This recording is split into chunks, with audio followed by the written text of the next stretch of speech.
ورفعت عيني للسماء أرى بها mundur Kelaman Tegal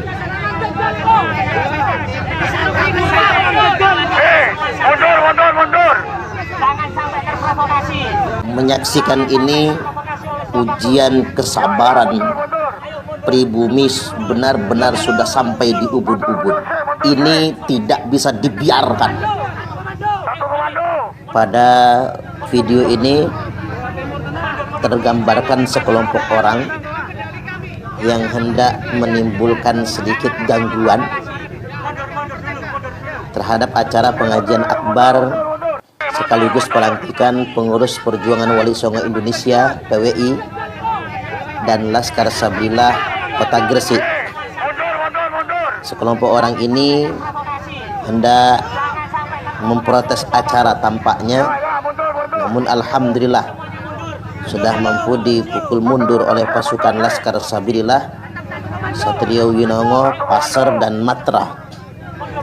Kita sebagai masyarakat pribumi tidak boleh mundur dengan sekelompok orang yang tampaknya muhibbin Ubaidillah atau muhibbin Bani Ubaidillah ini. Kita mesti mewaspadai bahwasanya Bani Ubaidillah ini adalah orang-orang yang telah mengeksploitasi ajaran agama yang mengatasnamakan cucu Rasulullah Sallallahu Alaihi Wasallam. Kepada segenap pejuang dimanapun Anda berada, pantang mundur. Siapapun menghadang, tumbur, agar mereka tahu bahwasanya pribumi Indonesia punya marwah, punya harga diri. Kami adalah tuan rumah di negeri kami. Dan mari kita simak ulasan berikut ini tentang fakta sejarah bagaimana skenario kejahatan Bani Ubaidillah. Orang ini telah mengaku-ngaku sebagai dzurriyyat Nabi.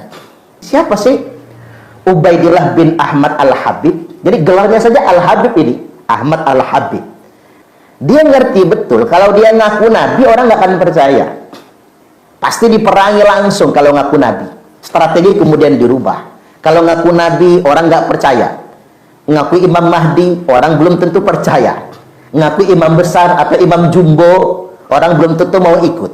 Maka kemudian dia mengklaim dirinya sebagai dzurriyyat Nabi. Akhirnya masyarakat percaya. Dan dibohonginya masyarakat muslim ketika itu sampai 270 tahun lamanya. Terbohongi sedemikian rupa. Maka kemudian datanglah seorang pemimpin terkenal, Khalifah Salahuddin Al-Ayyubi. Betapa mengejutkannya. Ternyata terbongkar sebuah fakta. Ubaidillah bin Ahmad Al-Habib bukan dzurriyyat Nabi. Orang ini aslinya orang Yahudi. Kita ulang lagi. Khalifah Salahuddin Al-Ayyubi berhasil membongkar dan menemukan sebuah fakta bahwasanya Ubaidillah bin Ahmad Al-Habib bukan dzurriyyat Nabi. Dia dan leluhurnya adalah orang Yahudi. Tapi betapa mengejutkan bagi kita semua, 270 tahun lamanya umat Islam ditipu. Assalamualaikum warahmatullahi wabarakatuh. Apa kabar untuk Anda semua? Baik, hari ini kita akan memperbincangkan satu nama. Nama ini jadi kunci, yakni Ubaidillah. Sebetulnya nama ini istimewa di awalnya dikarenakan nama sahabat Nabi. Hanya saja nama Ubaidillah kemudian tercemar setelah tragedi Karbala, yakni anak buahnya Yazid bin Muawiyah. Kita tahu sendiri Yazid adalah raja yang zalim, raja kedua di dinasti Bani Umayyah yang membenci dan memusuhi Ahlul Bait Nabi.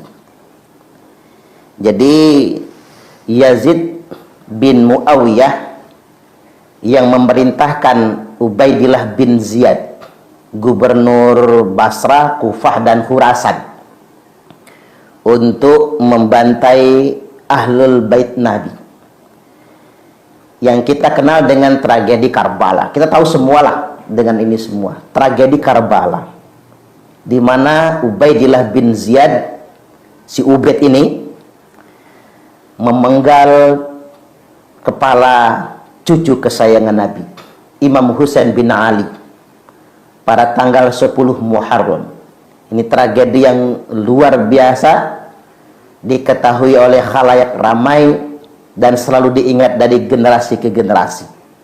Inilah nama Ubaidillah atau Ibnu Ziyad, karena Ubaidillah bin Ziyad, nama yang tercemar.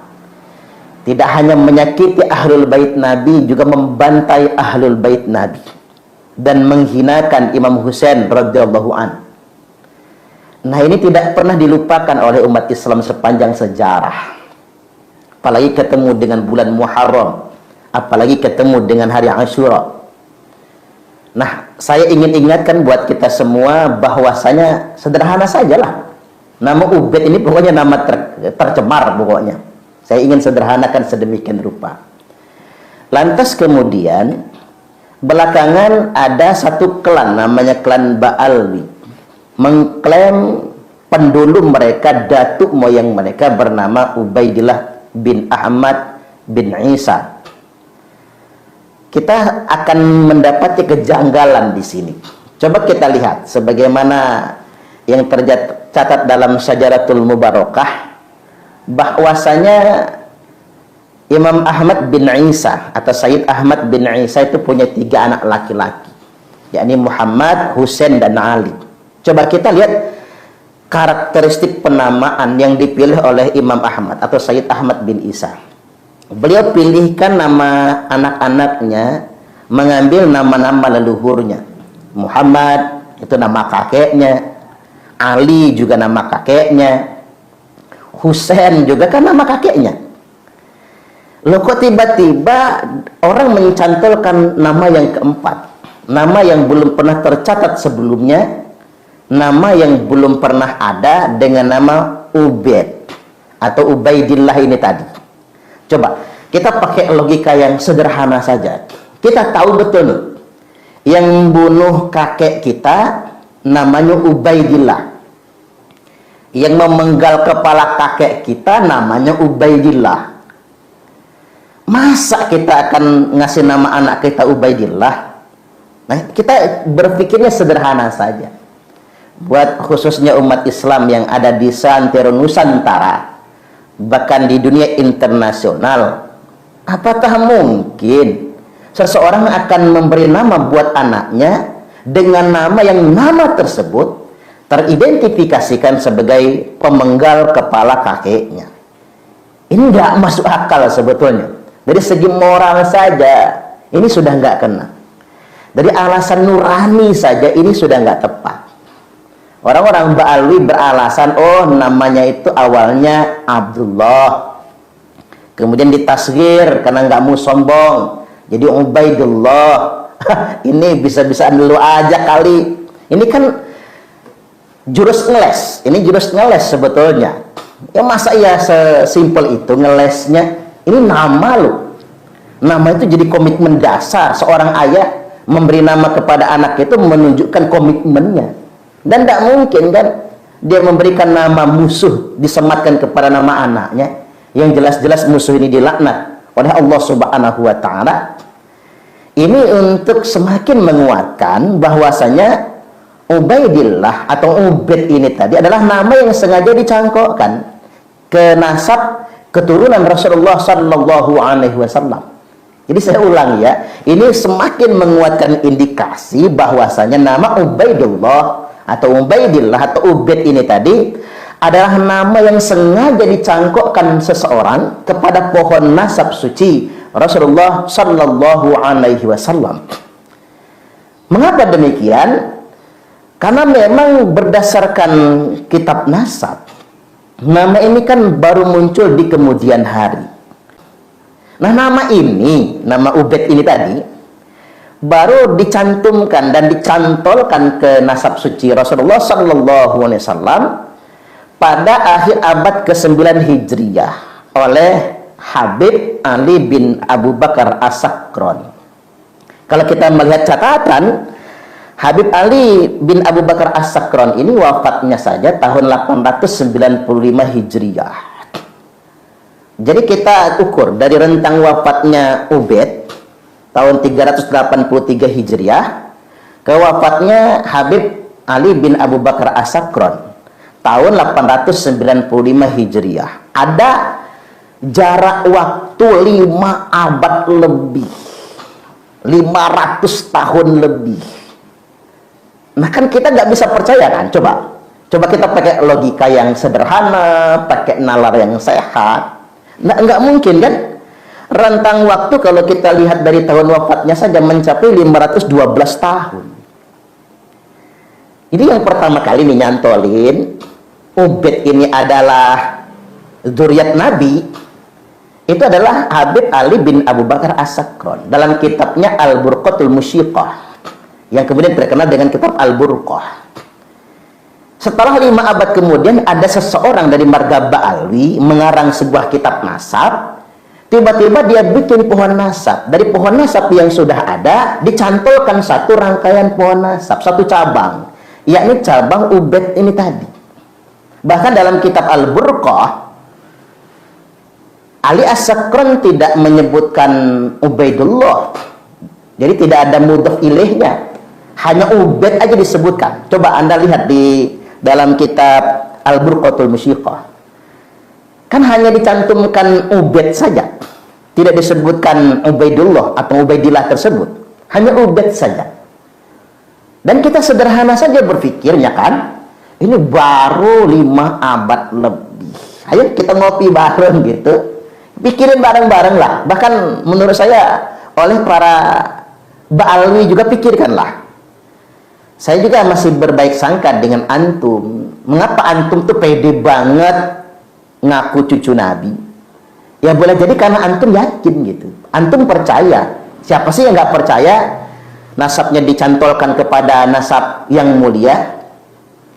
Saya yakin antum percaya. Tapi mengapa antum percaya? Karena memang pendahulu yang salah. Ini benang merahnya. Kapan kemudian nasab ini dicantolkan? Kan oleh Habib Ali Abu Bakar As-Sakran. Itu pada tahun 895 Hijriah. Berarti kalau sekarang ini sudah abad ke-15 Hijriah, itu abad ke-9 Hijriah. Ada masa hampir 6 abad lamanya. Kita hitung dari kitab Al-Burqah sampai abad ini ada masa 5 sampai 6 abad di mana generasi ke generasi di masa itu kemudian termanipulasi oleh sebuah klaim yang tidak berdasar. Jadi sangat wajar sekali ketika kemudian Kiai Haji Imaduddin Utsman Al-Bantani ingin mengkonfirmasi kalau benar si Ubaid ini tadi adalah dzurriyyat Nabi, mana catatannya? Kan diklaim wafat pada tahun 383 Hijriah dan diklaim sebagai sebuah orang ulama besar, seorang mujaddid, kemudian seorang mujtahid. Mana kitabnya? Kan mesti ada kitabnya dong kalau ulama besar. Mana kitabnya? Mana catatan sejarahnya? Mana konfirmasi dari kitab nasabnya? Bahkan dari segi ilmu filologi, mana konfirmasi eksternalnya tentang nama ini? Kan tidak ada semua. Jadi kita menghadapi ruang hampa, ruang kosong selama 5 abad lebih lamanya.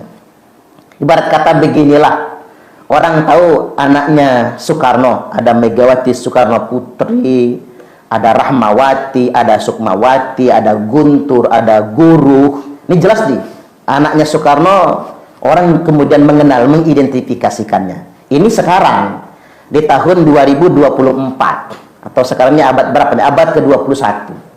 Tiba-tiba nanti abad ke-26 Masehi ada orang kemudian bikin silsilah baru. Anak Soekarno nambah satu, namanya Suparman Soekarno Putra. Kan wajar dong ketika di tahun itu orang kemudian ingin bertanya-tanya, orang kemudian mengkonfirmasi. Mana catatan sejarahnya Suparman Soekarno Putra itu? Jangan kemudian diklaim setelah 5 abad kemudian. Itu kan klaim sepihak sebetulnya. Nah ini penting untuk benar-benar kita garis bawahi. Kemudian yang berikutnya, ada satu hal yang kita nggak boleh lupakan tentang nama Ubaidillah. barangkali ini sebelum adanya klaim Ubaidillah bin Ahmad yang wafatnya tahun 383 Hijriah, sahabat sebelumnya juga ada nama Ubaidillah bin Ahmad, sama bin Ahmad juga, tapi gelarnya Al-Habib. Ubaidillah bin Ahmad Al-Habib. Siapa orang ini? Orang ini telah mengaku-ngaku sebagai dzurriyyat Nabi. Nah, ini kemungkinan besar ada indikasi Ubaidillah bin Ahmad yang diklaim sebagai pendulum nenek moyangnya Bani Ba'alwi adalah orang yang serupa dengan Ubaidillah bin Ahmad Al-Habib. Walaupun memang masanya, kalau kita identifikasi dari sejarah, masanya 1 abad sebelumnya lagi. Jadi kalau Ubaidillah bin Ahmad yang katanya Al-Muhajir ini tadi, itu tahun 383 Hijriah, sedangkan Ubaidillah bin Ahmad Al-Habib atau Ubaidillah Al-Mahdi ini seabad sebelumnya. Jadi akhir abad ketiga Hijriah. Nah, kita ingin garis bawahi tentang nama ini. Siapa sih Ubaidillah bin Ahmad Al-Habib? Jadi gelarnya saja Al-Habib ini, Ahmad Al-Habib. Mereka ini mengaku sebagai dzurriyyat Nabi sallallahu alaihi wasallam. Nah, dengan pengakuannya sebagai dzurriyyat Nabi ini, Ubaidillah bin Ahmad Al-Habib berhasil mendirikan dinasti Fatimiyah di Mesir. Nah, dinasti Fatimiyah ini membohongi umat Islam selama 270 tahun lamanya. Jadi mereka mengaku-ngaku sebagai dzurriyyat Nabi, lalu kemudian mereka merasa punya hak terhadap bumi ini dikarenakan mereka itu adalah pewarisnya Nabi, karena ahlul baitnya Nabi. Kemudian mereka mendirikan dinasti Fatimiyah. Mereka dirikan dinasti Fatimiyah di Mesir dengan pemimpinnya ini Ubaidillah bin Ahmad Al-Habib dengan leluhur dan kemudian keturunannya. Nah, kalau kita melihat fenomena Ubaidillah bin Ahmad Al-Habib, dia ngerti betul kalau dia ngaku Nabi orang nggak akan percaya. Pasti diperangi langsung kalau ngaku Nabi. Strategi kemudian dirubah. Kalau ngaku Nabi orang nggak percaya. Ngaku Imam Mahdi orang belum tentu percaya. Ngaku imam besar atau imam jumbo orang belum tentu mau ikut. Maka kemudian dia mengklaim dirinya sebagai dzurriyyat Nabi, sebagai pewaris yang paling berhak terhadap mengelola bumi ini, karena dia ngaku sebagai dzurriyyat Nabi. Dan dilalah kebetulannya mayoritas umat Islam ketika itu ya percaya aja. Ya sama lah kayak kita di Indonesia ini. Ada orang yang hidupnya mancung misalnya kan, mukanya ke Arab-Araban, ngaku cucu Nabi, ya percaya aja gitu. Orang-orang Jawa ini kan husnuzon, orang Jawa, orang Sumatera, Nusantara lah. Kita ini kan gampang husnuzon ya, baik sangka, apa-apa baik sangka. Akhirnya kita sering ditipu karena kita selalu berbaik sangka dengan penipu. Hanya orang yang berbaik sangka dengan penipu yang masih bisa ditipu. Makanya berkali-kali ditipu pun kita biasa aja, karena husnuzon itu tadi. Itulah mengapa husnuzon itu harus ada tempatnya.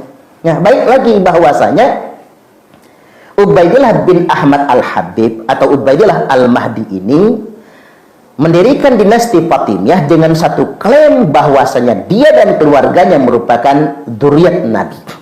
Akhirnya masyarakat percaya, dan dibohonginya masyarakat muslim ketika itu sampai 270 tahun lamanya, terbohongi sedemikian rupa. Maka kemudian datanglah seorang pemimpin terkenal, Khalifah Salahuddin Al-Ayyubi. Jadi Sultan Salahuddin Al-Ayyubi memimpin perang memerangi dinasti Fatimiyah. Dinasti Fatimiyah kemudian dihancurkan, diporak-porandakan. Betapa mengejutkannya. Ternyata terbongkar sebuah fakta. Ubaidillah bin Ahmad Al-Habib bukan dzurriyyat Nabi. Orang ini aslinya orang Yahudi. Kita ulang lagi. Khalifah Salahuddin Al-Ayyubi berhasil membongkar dan kemudian meruntuhkan dinasti Fatimiyah dan menemukan sebuah fakta bahwasanya Ubaidillah bin Ahmad Al-Habib bukan dzurriyyat Nabi. Dia dan leluhurnya adalah orang Yahudi. Tapi betapa mengejutkan bagi kita semua, 270 tahun lamanya umat Islam ditipu oleh sekelompok keluarga Yahudi ini dengan mengklaim mereka sebagai keturunan Nabi, sehingga umat menjadi percaya. Makanya mereka menisbatkan dinasti mereka dinasti Fatimiyah untuk menguatkan klaim mereka kalau mereka ini keturunan Fatimah, kalau mereka ini keturunan Ali. Ya, jangan-jangan begitu juga para pengaku dzurriyyat Nabi yang ada sekarang ini juga punya target kekuasaan, mendirikan sebuah dinasti. Bisa jadi dinasti itu dinisbatkan kepada Imam Ali, bisa jadi dinasti itu dinisbatkan kepada Fatimah lagi, atau dinisbatkan kepada cucu-cucu Nabi yang lainnya, atau kepada siapalah penisbatan tersebut. Tapi penisbatan ini adalah sebuah klaim, sebuah kebohongan yang memang tujuannya untuk memanipulasi umat. Nah, inilah yang harus kita waspadai. Kalau betapa tragisnya umat Islam dibohongi, lama loh, 270 tahun itu lama banget. Bahasa Arabnya kesuwen betul itu ya, lama banget dibohongi sedemikian rupa itu. Jadi kalau kita lihat dari situ semua, betapa memang sangat parahnya kebohongan tersebut, hingga kemudian akhirnya terbongkar. Sejarah telah mencatat nama-nama yang telah membongkar kebohongan tersebut, misalnya Khalifah Salahuddin Al-Ayyubi, Al-Imam Al-Ghazali, termasuk Syekh Abdul Qadir Al-Jailani. Makanya setelah saya perhatikan, kenapa sih kelompok-kelompok nasab palsu itu senep sama Syekh Abdul Qadir Al-Jailani? Bahkan mereka mengatakan Syekh Faqih Muqaddam itu lebih mulia daripada Syekh Abdul Qadir Al-Jailani. Ini kan ada indikasi dan kesan sengaja merendahkan Syekh Abdul Qadir Al-Jailani. Jangan-jangan dalam tanda kutip ada dendam terselubung dengan Syekh Abdul Qadir Al-Jailani. Apa itu? Sumbangsih Syekh Abdul Qadir Al-Jailani dalam memberantas nasab palsu Ubaidillah bin Ahmad Al-Habib dan meruntuhkan dinasti Fatimiyah. Termasuk juga sumbangsih Syekh Barzanji dan Syekh Dibai. Kan Khalifah Salahuddin Al-Ayyubi buat sayembara, dan yang memenangkan diantaranya Syekh Barzanji, Syekh Dibai, yang hari ini secara turun-temurun kitabnya kita baca, kita membaca sejarah Nabi, sekaligus kita sambil membaca riwayat dan sejarah kita bersalawat kepada Nabi.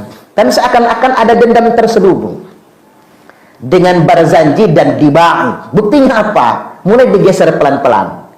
Barzanji sama Dibai ini digeser dengan salawat yang mereka klaim sendiri. Termasuk misalnya diantaranya Ratib Ar-Rifai. Ratib Ar-Rifai ini jelas ini Syekh Sayyid Ar-Rifai. Ini karya Syekh Sayyid Ar-Rifai, dzurriyyat Nabi. Tapi 5 abad kemudian Ratib Ar-Rifai ini kemudian diterbitkan dengan kalimat yang sama, diplagiat, dijiplak, lalu dilabeli dengan nama ratib yang lain, dikaitkan dengan klan tertentu. Berarti kan ada dendam sejarah. Mengapa kemudian orang berani memanipulasi? Nah, berangkat dari berbagai macam manipulasi, cerita-cerita khurafat, saya cuma ingin mengingatkan kepada umat Islam semuanya, nggak mungkin beragama itu dibangun atas dasar kebohongan. Nggak mungkin. Percaya tidak? Agama nggak mungkin kan dibangun atas dasar kebohongan. Itu nggak mungkin sama sekali. Karena mengapa? Kejujuran adalah integritas tertinggi dalam agama ini. Makanya sikap wajib bagi Nabi kan as-siddiq. Nggak bisa Nabi itu berdusta. Kalau kita pakai bahasa yang sederhana, kita hidup ini, orang berdosa itu wajar, salah itu lumrah. Karena memang ditakdirkan manusia ini berbuat salah dan berbuat lupa, kan begitu. Tapi kalau berbohong, berdusta dengan sengaja, itu masalah sebetulnya. Makanya orang tidak lagi diterima keterangan hadisnya, khabar hadisnya, ketika dia sudah berdusta. Hadis-hadis yang diriwayatkan dari dia jadi maudhu semua. Nah, saya ingin membangun kesadaran kembali buat segenap umat Islam. Kita semua wajib mempertanyakan siapapun yang mengaku-ngaku sebagai cucu Nabi.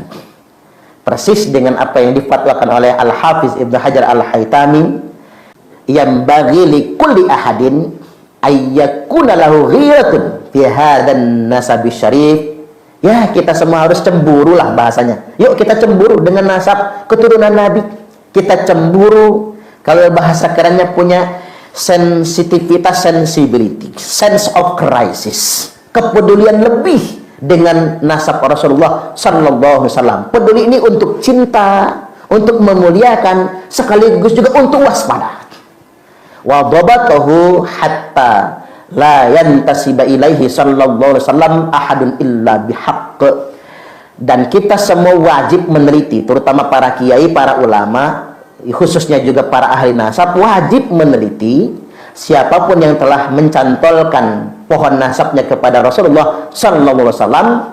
Tidak ada lagi yang berani ngaku-ngaku sebagai cucu Nabi, dzurriyyat Nabi, illa bihaqqin, kecuali dengan data yang benar. Mana kitab nasabnya, mana catatan sejarahnya, dan terlebih yang terpenting bagi kita semua adalah mana pembuktian saintiknya berdasarkan tes DNA-nya. Jadi sekali lagi, geger diskursus nasab yang telah booming secara nasional, bahkan seantero Nusantara, merambah sampai ke Malaysia, bahkan merambah kepada sampai Timur Tengah ini. Saya yakin ini merupakan takdir dari Allah Subhanahu wa taala. Terlebih lagi, yakin percayalah, apa yang kita lakukan ini, baik Kiai Haji Imaduddin Utsman Al-Bantani, Kiai Haji Muhammad Abbas bin Yakhsi, Kiai Nur Ikhya, Gus Fuad, kemudian para ulama-ulama yang lainnya, para aktivis yang lainnya, termasuk Kiai Haji Marzuki Mustamar, termasuk juga nasihat-nasihat Profesor Dr. Kiai Haji Said Akil Sirot, dan lain sebagainya. Apa yang beliau lakukan itu tidak ada tendensi apapun kecuali satu niat tulus, yakni menjaga kemuliaan nasab suci Rasulullah sallallahu alaihi wasallam. Kesimpulannya, mustahil Imam Ahmad bin Isa memberi nama putranya dengan nama Ubaid atau Ubaidillah, karena nama ini adalah nama yang tercemar. Tercemar pertama, nama inilah yang memenggal Imam Husain bin Ali radhiyallahu anhuma. Tercemar yang kedua, nama inilah kemudian yang menjadi pengaku dzurriyyat Nabi, yakni cucu palsu yang telah mendirikan dinasti Fatimiyah dan diperangi oleh Khalifah Salahuddin Al-Ayyubi. Belum lagi indikasi-indikasi tercemar lainnya. Wallahul muwaffiq ila aqwamit thariq.